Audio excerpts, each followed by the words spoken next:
नमस्कार आप सभी को।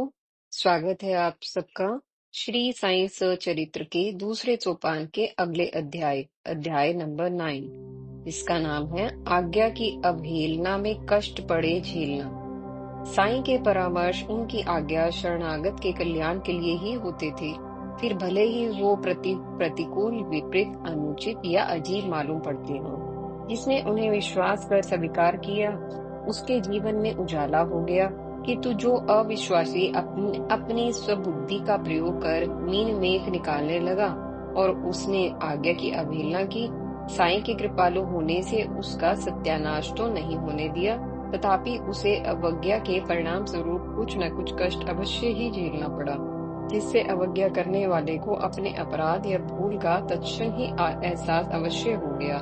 ऐसे अनेक उदाहरण हैं। कुछ प्रसंग यहाँ संकलित किए जा रहे हैं। अमीर शक्कर का बाबा की आज्ञा लिए बिना चावड़ी से जाना और फिर झमेले में फंस कर आखिर वापस लौटना तो आप पीछे पड़ ही चुके हैं। यहाँ कुछ अन्य प्रसंग प्रस्तुत हैं। एक यूरोपीय सज्जन बंबई आए हुए थे। बाबा की कीर्ति उनके भी कानों में पड़ी। पाश्चात्य जगत से में आध्यात्मिक प्रभाव, दिव्य शक्ति, योगिक सिद्धि व मंत्र प्रार्थना आदि से चिकित्सा जैसी बातों को सदैव संदेह और अविश्वास की दृष्टि से देखा जाता है। वे इन सब बातों को अंधविश्वास और पाखंड मानते हैं। इस प्रकार से प्राप्त होने वाले लाभों को भी मात्र मनोवैज्ञानिक प्रभाव मानते हैं। सो इस सज्जन को भी बाबा की दिव्यता पर सहज ही अविश्वास हुआ। तथापि खोजी व अन्वेषक प्रवृत्ति के होने के कारण उन्होंने एक बार बाबा से मुलाकात करने की ठानी। तब वे किसी प्रकार नाना साहिब चंदोरकर से परिचय पत्र प्राप्त करके शिरडी आए। उन्हें शिरडी में एक आलीशान तंबू में ठहराया गया।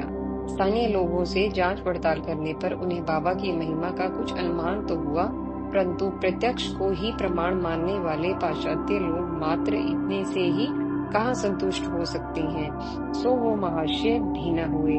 साईं से भेंट करने वे द्वारकामाई मस्जिद पहुँचे, किंतु अपने निकट आना तो दूर, साईं ने उन्हें मस्जिद की सीढ़ियां की चढ़ने की भी अनुमति न दी।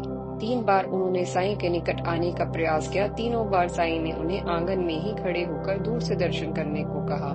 सीढ़ियां चढ़कर ऊपर आने की अनुमति नहीं दी। ऐसे रुक्ष स्वभाव से खिन्न होकर वे शिरडी से विदा होने लगे तो बाबा ने उन्हें शीघ्रता न करने व अगले दिन जाने का परामर्श दिया।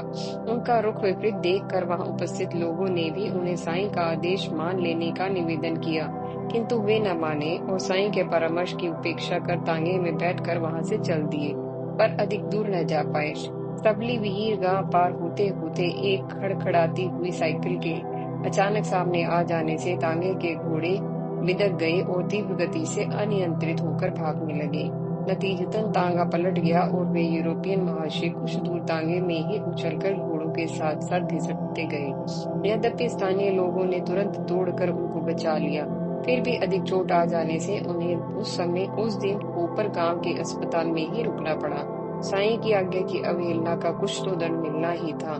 आखिर वे अगले दिन ही शिरडी से जा पाए। कुछ इसी प्रकार की घटना तात्या कोते पाटिल के साथ घटी। यद्यपि वे साईं भक्तों में से एक थे, तथापि साईं का आदेश न मानने का नतीजा उन्हें भी भोगना पड़ा। वे कोपर गांव के बाजार में किसी आवश्यक कार्य से तांगे पर जा रहे थे। साईं को नमन करने के लिए मस्जिद की ओर से निकले और साईं को बताया कि वो कोपर गांव बाजार जा रहे हैं। साईं ने कहा, जल्दबाजी न करो, अभी ठहर जाओ, गांव के बाहर मत जाओ। किंतु आवश्यक कार्यवश वे शीघ्रतर में थे। उन्हें जाने के उद्वत देखकर साईं ने कहा, ठीक है, कम से कम श्यामा को भी साथ ले जाओ। परंतु सम्मत पाटिल साहब यह सुन न पाए। जल्दबाजी में उन्होंने तांगा आगे बढ़ा दिया। तांगे के दोनों घोड़ों में एक अति चंचल और तेज भागने वाला घोड़ा था। सबली विहीर ग्राम पर पार होते होते वह अकस्मात ही तेज भागने लगा, जिससे दूसरे घोड़े की कमर में मोच आ गई और वह वहीं गिर पड़ा। तात्या कोते भी झोंक में आगे जा गिरे। साईं कृपा से उन्हें विशेष चोट न लगी, किंतु कोपर गांव बाजार जाने का कार्यक्रम उन्हें स्थगित करना पड़ा। विश्लेषण: सेना में कमांडर जब अपनी फौज को कहीं ले जाता है तो बीच में विश्राम देते समय वह प्रायः ऐसा आदेश देता है, सब जवान 2 घूंट पानी पी सकते हैं अथवा 5 घूंट या आधी बोतल पानी पी सकते हैं, और फौज तदनुसार आदेश का पालन करती है। ऐसा मैंने स्वयं एनसीसी के कैंप में तब भी पाया था जब मैं 10वीं कक्षा का छात्र था। तब मुझे ऑफिसर के ऐसे आदेश बड़े बेतुके लगते थे।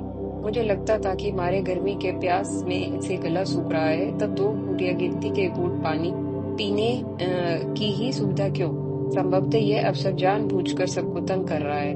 बाद में हम दोस्तों ने आपस में विचार किया तो लगा यह आदेश अनुशासन सीखने के लिए या शायद विषम परिस्थितियों कम सुविधाओं में भी सहज रहने का अभ्यास बनाने के लिए दिए जाते हैं। और बड़ा होने पर समझ आया कि इन बातों के अलावा भी एक महत्वपूर्ण बात होती है।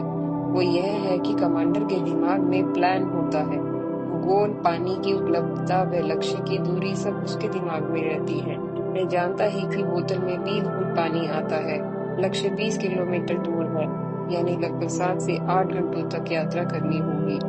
मार्ग में 12 किलोमीटर से पूर्व पीने योग्य पानी उपलब्ध नहीं है। गर्मी अधिक है। हर 2-3 किलोमीटर चलने पर प्यास लगेगी।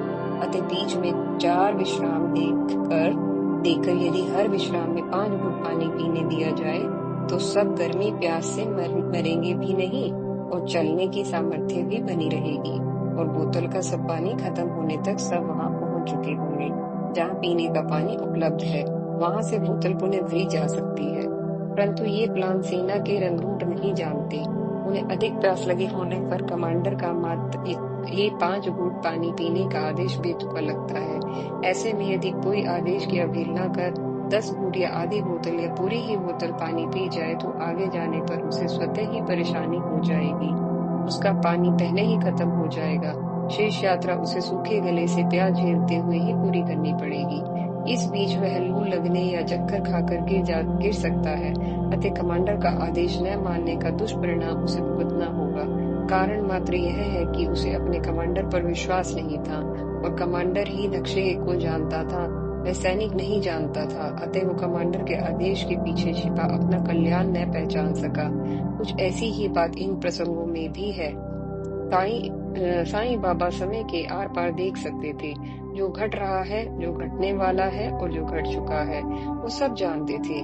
त्रिकालज्ञ होने से वे आने वाले संकट से पूर्व परिचित होते थे और संबंधित व्यक्ति को तदनुसार ये वह परामर्श या आदेश देते थे जो उसके लिए कल्याणकारी होता था। जो विश्वास करके मान लेता था वह संकट से बच जाता था।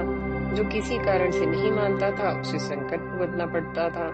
ऐसा नहीं कि अपनी बात न मानने का दंड साईं देते थे, क्योंकि वे इन स्थितियों से कहीं ऊपर थे। ऐसी प्रतिक्रिया किसी अहंकारी व्यक्ति की हो सकती है और साईं बाबा तो अपना अहम ही गला चुके थे। फिर अहंकार अभिमान तो दूर की बात है। अतः साईं के विषय में ऐसा सोचने की अपनी बात न मानने का साईं दंड देते थे सरासर गलत होगा। वे भविष्य दृष्टा होने के कारण मात्र कल्याण और सुरक्षा की दृष्टि से परामर्श या आदेश देते थे।